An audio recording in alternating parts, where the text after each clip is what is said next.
প্রাকৃতিক উপাদানগুলির নিয়মের উপর মানুষের নিয়ন্ত্রণ না থাকলেও মানুষ কিছুটা হলেও শিখেছে মডিফিকেশন করতে। আর এমনই একটি মডিফিকেশন হলো ক্লাউড সিডিং। ক্লাউড সিডিং হলো কৃত্রিম নিয়মে বৃষ্টিপাত ঘটানোর একটি পদ্ধতি।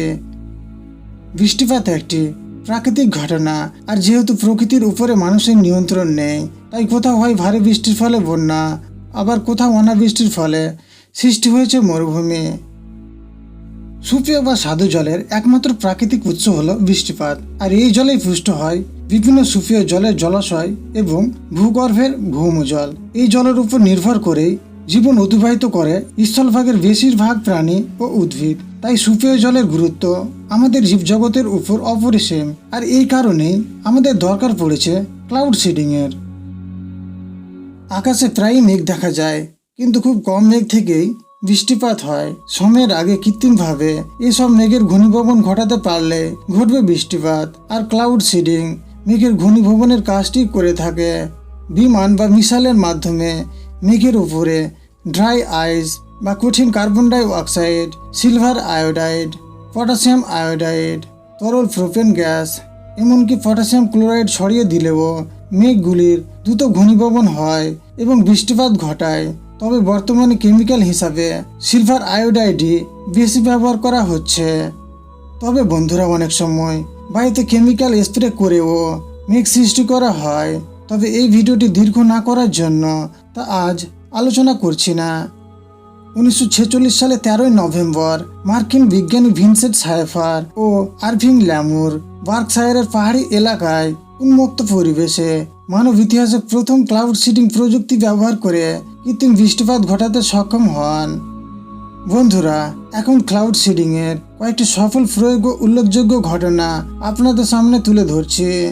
2008 সালে 8ই আগস্ট চীনের বেজিং শহরে বার্ডস নেস্ট স্টেডিয়ামে গ্রীষ্মকালীন অলিম্পিকের উদ্বোধনী অনুষ্ঠানের দিন ভারী বৃষ্টিপাতের সম্ভাবনা ছিল। সে সময় চীন একটি অভাবনীয় কাজ করে।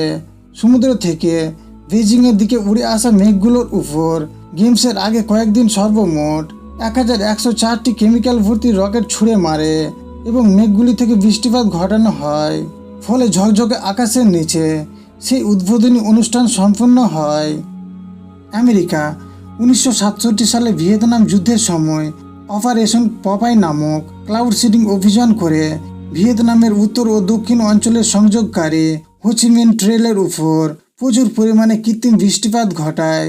এর ফলে বন্যা ও ভূমিধসে ভিয়েতনাম বাহিনীর যোগাযোগ ব্যবস্থা বাধাগ্রস্ত হয় এবং উত্তর ও দক্ষিণ অংশের মধ্যে খাদ্য অস্ত্র পরিবহন কঠিন হয়ে ওঠে। তবে 1977 সালের একটি আন্তর্জাতিক চুক্তির মাধ্যমে যুদ্ধক্ষেত্রে ক্লাউড সিডিং সম্পূর্ণরূপে নিষিদ্ধ করা হয়েছে। থাইল্যান্ড 1955 সাল থেকে সরকারিভাবে কৃত্রিম বৃষ্টিপাত ঘটানোর প্রকল্প চালিয়ে আসছে, যা প্রধানত দেশটির বৃষ্টি নির্ভর শস্যগুলো রক্ষা করে আসছে।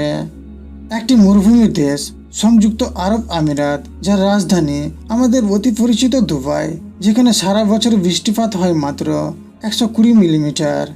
দেশটির ভূগর্ভস্থ জলের শতকরা 90% লবণাক্ত। বর্তমানে দেশটির পূর্ব প্রান্তে ওমান বর্ডারের পাশের পার্বত্য অঞ্চলে বিভিন্ন কৃত্রিম হ্রদ ও বাঁধ তৈরি করেছে এবং সেখানে বৃষ্টির উপযুক্ত মেঘগুলির ক্লাউড সিডিং করছে। ক্লাউড সিডিংয়ের ফলে বৃষ্টির জল পর্বতের গা বেয়ে হ্রদে সঞ্চিত হচ্ছে, আর এই জলই তাদের বিভিন্ন চাহিদা পূর্ণ করছে।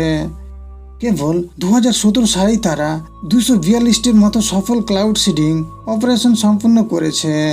ক্লাউড সিডিং পদ্ধতিটিকে অনেকে বলেছে খুবই বিপজ্জনক, কারণ এটি রাসায়নিক পদার্থ দ্বারা সংগঠিত হয়, যা জীবের জন্য ক্ষতিকারক। আর এই প্রক্রিয়াতে বৃষ্টিপাত ঘটানোর কারণে পরিবেশের ভারসাম্য নষ্ট হতে পারে বলে আশঙ্কা করা হচ্ছে। তবে বন্ধুরা, আপনাদের কি মনে হয়, ক্লাউড সিডিং আমাদের জন্য উপকারী না ক্ষতিকারক? কমেন্ট করে জানাবেন। ফ্রেন্ডস, আজকের মতো ভিডিওটি এখানে সমাপ্ত করছি। প্লিজ চ্যানেলটিকে সাবস্ক্রাইব করবেন আর নতুন ইনফরমেটিভ ভিডিও পাওয়ার জন্য, এবং ভিডিওটি ভালো লাগলে লাইক এবং শেয়ার করতে ভুলবেন না। ভিডিওটি শেষ পর্যন্ত দেখার জন্য অসংখ্য ধন্যবাদ।